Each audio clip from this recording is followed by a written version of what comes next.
Mother Barbara Lewis is a person whom Lady Blake and I have known for beyond 40 years. Both of us started our churches. She and her husband, Elder James Lewis, and Sister Blake and I, they started their church the same year that I became pastor of West Angeles Church. When I became a district superintendent, his church was the first church that became a part of the district.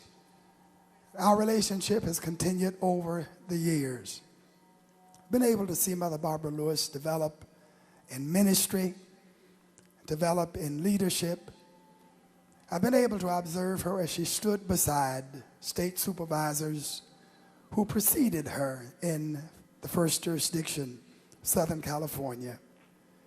She went on to college and to graduate school. She received her Master of Divinity degree from Fuller Theological Seminary, one of the finest seminaries in the state of California.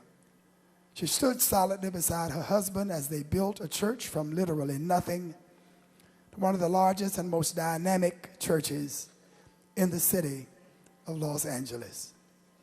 20 years ago, Mother Lillian Morris, who did such a great job, passed away.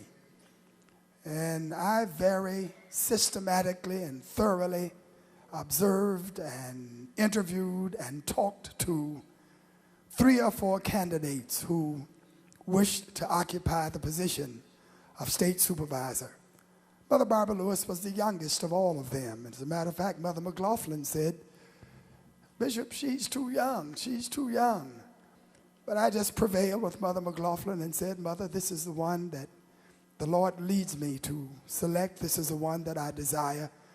Finally, Mother McLaughlin relented and accepted Mother Barbara Lewis. And then, in less than a year, Mother McLaughlin was trying to take Mother Barbara Lewis away from me after she had been her own all the time. Mother Lewis has led our women's department to high heights. They have launched projects. They've built a retirement home with hundreds of residences within it. I cannot begin to talk about the wonderful attainments and accomplishments, and I should not have talked this long, but I want you to know what a wonderful lady you have to share the word of the Lord with you on today and as your Grand Marshal. So I'm going to stop because the only reason I'm in here so early is to hear her speak. And I don't want to take up her time. The choir's going to sing, and then we're going to receive one of the finest women in the Church of God in Christ, Supervisor, Grand Marshal, Barbara McCoo Lewis.